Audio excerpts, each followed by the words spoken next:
everybody, welcome to Improv Separately Together. I'm your host Philip Whiting, and today's guest I've known for quite a long time. Now he resides in Colorado. Welcome to the show, Tom! Hey everybody.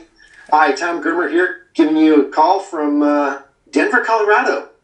Hey Philip, good to see you, man. Hey, good to see you. Thanks for coming on the show today. Should let the audience know a little bit about yourself, and then we'll do the rest of it. All right. Well, back when I was a younger man with darker hair, I started with SAC Comedy Lab in the Orlando market, and then I've done a couple different theater trainings since then. I've worked with playback theater with Richard Paul and ad-lib theater, also in the Orlando area. Moved back to Denver here and have worked with a couple different groups. And the big one I'm running these days is called Monkey Butler Improv. Monkey Butler Improv. You say it too fast, it's almost like you're saying Monkey Butt Improv, which is hilarious. So what I'm doing with the show is I'm going and checking in on people that I know and don't know who do improv mostly, and people who don't do improv are more than welcome. Basically see how they're doing during this craziness that's going on in our world right now. So I'm just going to ask you a couple questions, and then we'll meet one of your friends, and then we'll interview them, and that's all it takes. How's that sound? Sounds like a great plan, Philip. I'm very excited to be interacting with other people. Yes, that's always a joy these days.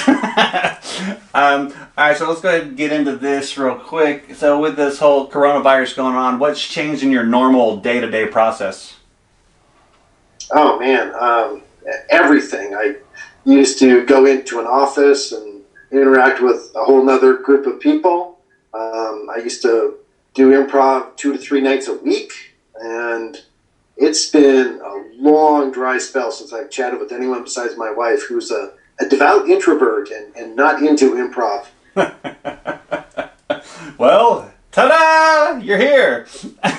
Yes, so when you had an opportunity for us to talk improv, I got super excited. I was like, all right, I get to reconnect with you after all these years and talk about something I love. It has been, like 9 years, I think, since I've actually talked to you.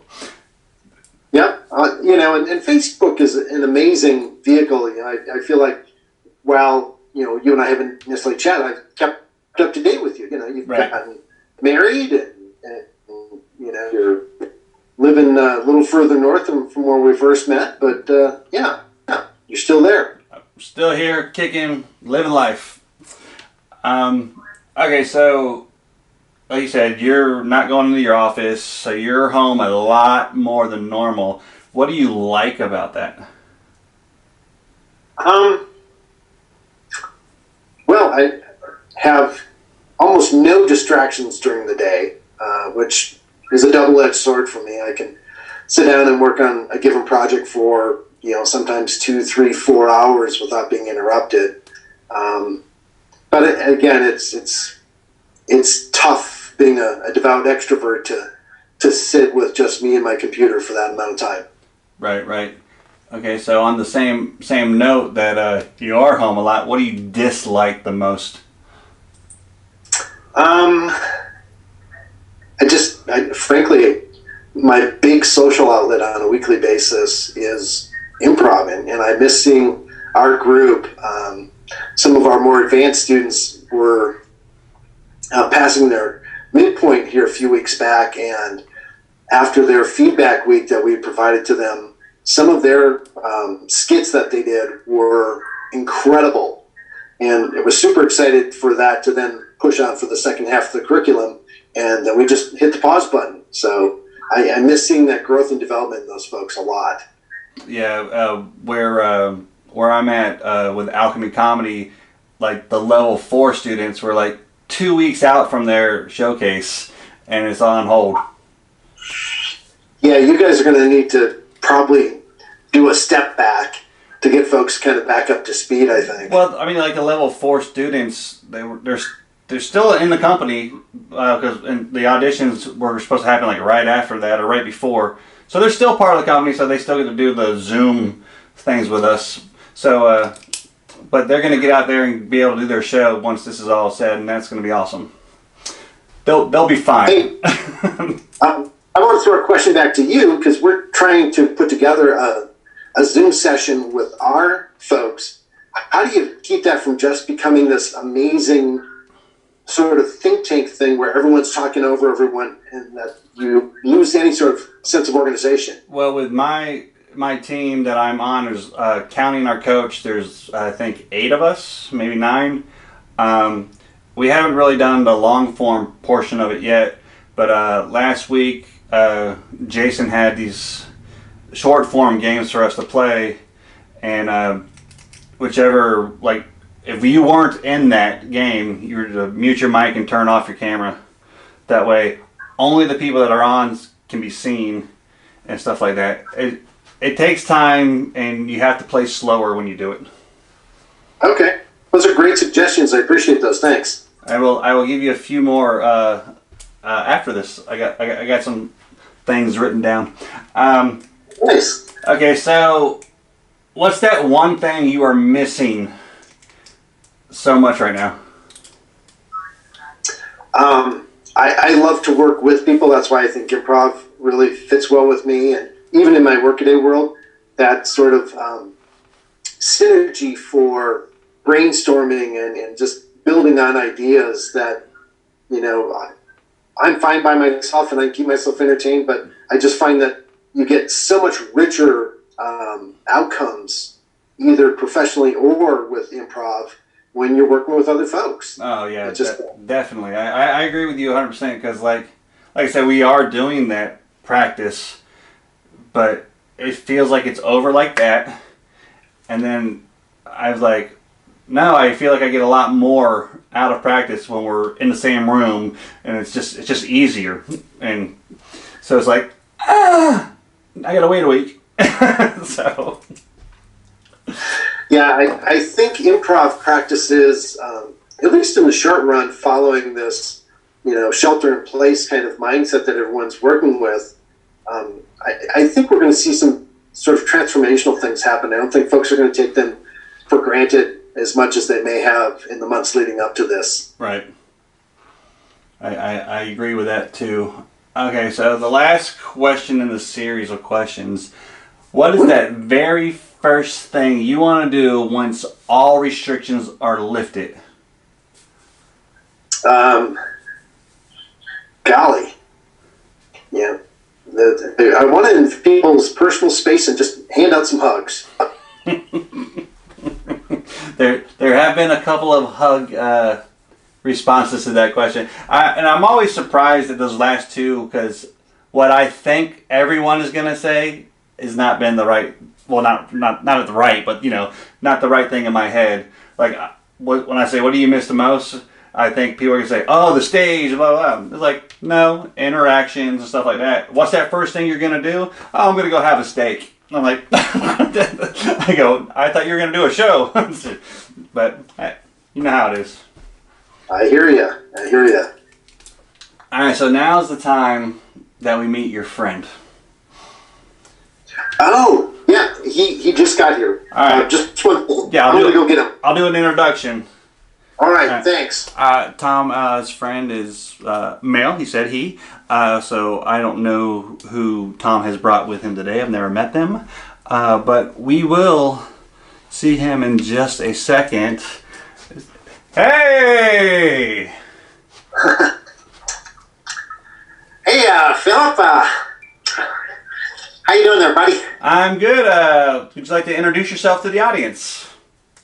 Yeah, I'm Ed. Ed? Okay. Ed. Would you like to say anything about yourself, what you do for a living? And Well, I'm kind of the resident gigolo down at the nursing home. Oh, okay. Yeah. All right. So did Tom fill you in on what we're doing today? Yeah, you said you were going to ask me some questions. Yeah, basically, I'm connecting with people, seeing how they're doing throughout this whole craziness that's going on right now. Yeah. I'm all studied up. All right. So, okay, with the virus that's going around, what's changed in your normal day-to-day process? Well, The pretty nurses at the nursing home, I don't get to see them. They're all covered up with masks Oh, yeah. and goggles and all sorts of paraphernalia. Right, they're just trying to keep you safe, Ed. Yeah, it's a lot more to the imagination has to work these days because you can't see nothing. Right. So you're not really allowed to go out as much because everything's pretty much closed. What do you like about being home so much? Well, I'm catching up on a lot of the classics. Jurassic Park, the Star Wars. Right. I guess it used to be a trilogy. Now it's whatever a 7G thing is. So, that Right. kind of stuff. Right. Okay, so on the same note of you having to be there so much, what do you dislike about it? Well, me and the crew, we like to head out back and have a cigar every now and then. And you can't. Right. Just that piece is gone. Right. Okay, so during this time, what are you missing more than anything? Oh, once a week they used to load us up in the van and haul us off to Walmart. And we could roam the aisles for, sometimes 40, 45 minutes. Oh, yeah. And we just been stuck here. No Walmart. No. Tough. Well, Walmart's still there. They're open, but they don't want you to get outside and get sick. So hopefully, hopefully soon you'll make it out to that. I got one more question for you. Yep. Let's say everything is open back up. There's no more restrictions. What's that first thing that you would like to go do? Oh, I tell you, more than anything, I'd like to go get me an ice cream cone. Oh. Yeah. Rum raisin. Raisin. Right. Yep, rum raisin. That It's classic. That sounds good. You're making me want an ice cream cone tonight. Now, but yeah, I can't get one here. They serve them up in the cafeteria here, and it's just not the same thing. Right. Well, that's really all the questions I have. Is there anybody you would like to say hello to before we go? And I'm sort of hoping Miss Evelyn has a chance to see this. We're sort of high tech here at the Sunny Acres, so I'm hoping she'll like this piece and call out to her. Oh, there you go. You heard it. Yeah. Well, Philip, you're a fine young man, and I got to be honest with you. Okay. I see great things in your future. Oh, well, thank you, Ed. I appreciate that. I hope that you get that Walmart trip and that rum raisin here soon. Oh, thank you much. Go ahead and let Tom come back, and you have a good day, okay? All right. You be well now. All right, buddy. All right. Well, folks, that was Ed.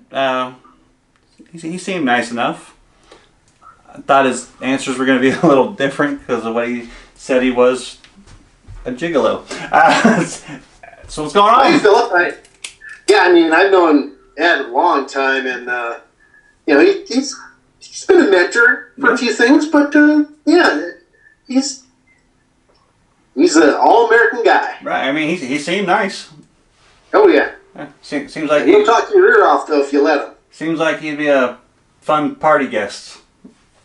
Yeah, he's shown up at more than one party that I've had, and generally speaking, if you can keep him fed and keep the right drink in his hand, he'll mind his manners. Awesome. So that's all the questions I have. Is there anybody you'd like to say hello to or give a shout out to out there in the world? I have crossed paths with many folks in the improv world, with classes and groups that I've played with. This is great, and I hope folks who've